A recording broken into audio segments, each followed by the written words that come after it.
Les enfants n'appartiennent pas à leurs parents. Les enfants n'appartiennent pas à leurs parents. Les enfants n'appartiennent pas à leurs parents. Les enfants n'appartiennent pas à leurs parents. Les enfants n'appartiennent pas à leurs parents. Les enfants n'appartiennent pas à leurs parents.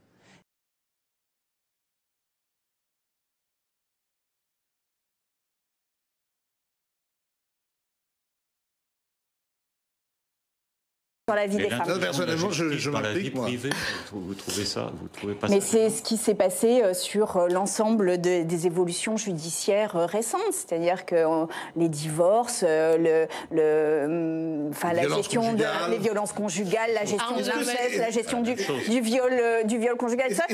Quand le viol conjugal a été judiciarisé, quand le viol conjugal a été criminalisé, les gens disaient, les journalistes politiques disaient non mais on va pas regarder dans le lit des gens. Mais si.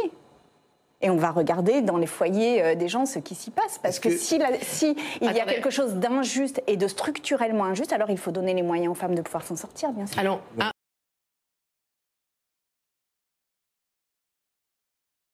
j'imagine ces soupçons maintenant tous azimuts, mais c'est vrai que c'est plutôt soupçon sur le plan moral. sexuel, moral. Le soupçon suffira. C'est-à-dire que ce qu'il dit, c'est quelqu'un parle, un homme ou une femme, quelqu'un parle. Je dis Jérôme Béglé, c'est très mal conduit avec moi, etc. Hop, vous êtes écarté de tout. En 93, c'est reparti. Quelle horreur. 1700. Écoutez Yannick Jadot.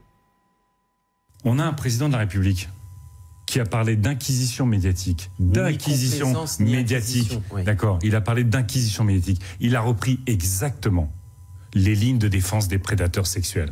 Je trouve ça extrêmement choquant. Franchement, quand vous avez des femmes, vous le savez, qui témoignent face caméra pour dire les violences sexuelles qu'elles ont subies, pour dire leur souffrance, qu'on ait un président de la République qui reprenne la ligne de défense des prédateurs sexuels, je trouve ça scandaleux. Eh bien oui, dans mon gouvernement, il n'y aura pas de ministre soupçonné de violences sexuelles. Le soupçon suffira. À partir du moment où vous avez des témoignages, vous avez des femmes qui parlent, le soupçon suffira. Moi, il me fait plus rire que peur. Stasi. Pendant 40 ans, ces 5 lettres ont incarné la dictature d'un des régimes politiques les plus répressifs du bloc communiste. Créé en 1950 pour lutter contre les ennemis réels ou supposés de l'Allemagne de l'Est, la sécurité d'État, la Staatssicherheit, en abrégé Stasi, est devenue un véritable empire policier qui, par la terreur, le chantage, l'espionnage, l'intimidation et la délation, contrôlait jusque dans ses moindres détails la vie quotidienne de millions d'Allemands. Et l'on comprend pourquoi, dans ce pays où les membres de la Stasi étaient si nombreux que tout le monde espionnait tout le monde, elle était devenue, juste après la chute du mur de Berlin, l'équivalent pour les Allemands de ce qu'était la Bastille pour les Français 200 ans plus tôt. France Inter, Patrice Bertin, le 15 janvier 1990. Au sommaire ce soir, la foule se déchaîne à Berlin-Est. C'est par dizaines de milliers que les manifestants envahissent et saccagent les locaux de la Stasi, l'ancienne police politique, alors que le gouvernement annonce la prochaine inculpation d'Erich Honecker pour haute trahison. Reportage d'Alain Boss. Il s'agit d'une mise à sac en règle. Les manifestants sont entrés dans un grand ensemble de bâtiments de la Stasi. Ils ont tout dévasté. Ils ont jeté des meubles, des dossiers par la fenêtre, ont écrit des mots d'ordre sur les murs comme à bas le Parti communiste ou à bas la Stasi. Ils ont brandi des drapeaux ouest-allemands, des pancartes Stasi égale Securitate égale Gestapo ou encore Stasi, Nazi, Gizi. Non, merci. Le Parti communiste est un menteur à battre aux élections, la Stasi une Gestapo à éliminer et la solution radicale, c'est la réunification. À Bonn, Alain Beauce pour France Inter. Sonia Combe, bonjour. Bonjour. Vous êtes historienne, spécialiste de l'Europe de l'Est et auteur d'un livre, Une société sous surveillance, dans lequel vous rappelez comment la Stasi espionnait notamment les intellectuels allemands. Alors on l'a entendu, elle était comparée en 1990 à l'ancienne Gestapo, au KGB. À vous lire d'ailleurs, on a presque parfois l'impression que c'était pire encore. Non, c'est pas vraiment le cas. Il se trouve simplement qu'en 1990, on est sous le choc de la découverte.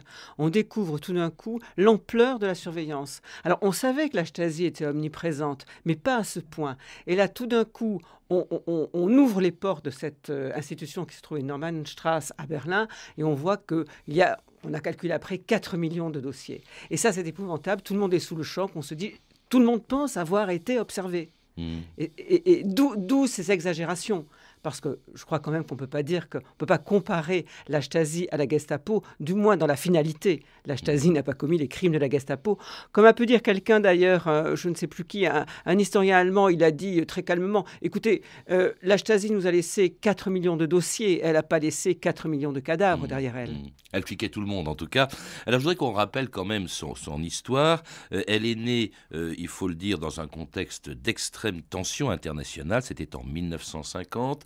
L'Allemagne de l'Est venait de devenir un État, la RDA, dont d'ailleurs elle était l'émanation, le bouclier, le greffe. C'était même un ministère, le Ministerium für Staatssicherheit.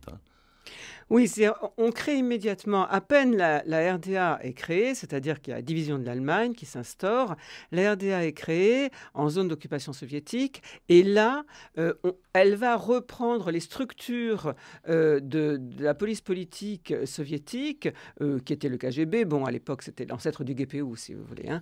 Donc, et la Tchéka, ou l'ancêtre de la Tchéka, plutôt, après le GPU, puis on arrive au KGB, et là, la Stasi, donc, est construite sur le modèle de la Tchéka, exactement. C'est une police militaire, c'est un organe militaire.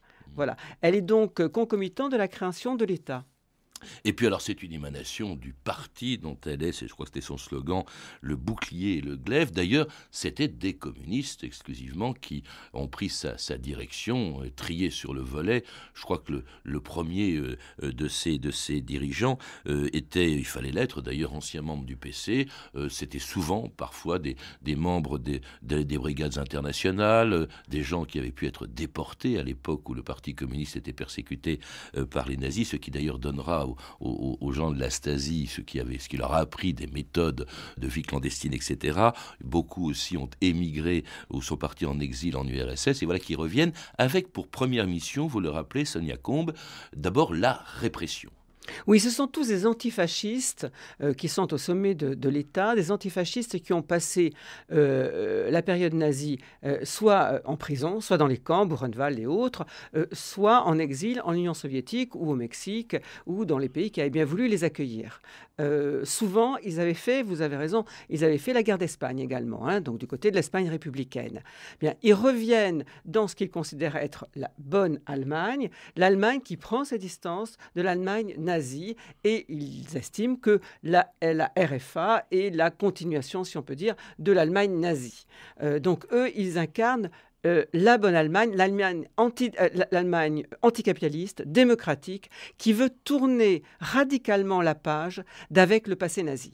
Ce qui n'était pas vraiment le cas de la RFA, laquelle poursuivait une politique d'épuration des cadres nazis bien moins rigoureuse que la RDA.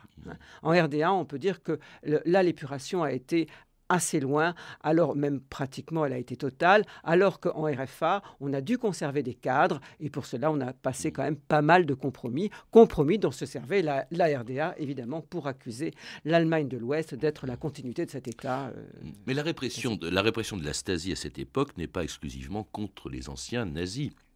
On va voir aussi, on va se mettre à la recherche d'anciens trotskistes, et puis devenant un pays à parti unique, on va également lutter contre des partis d'opposition qui espéraient, non communistes, qui espéraient pouvoir ressusciter après la période nazie.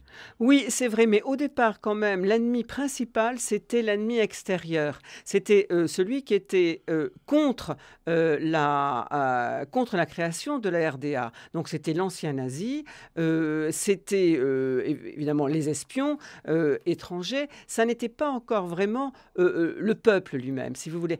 C'est progressivement que la Stasi changera son regard et se tournera également vers, elle essaiera de débusquer également l'ennemi intérieur. Et c'est là où ça devient grave pour la société.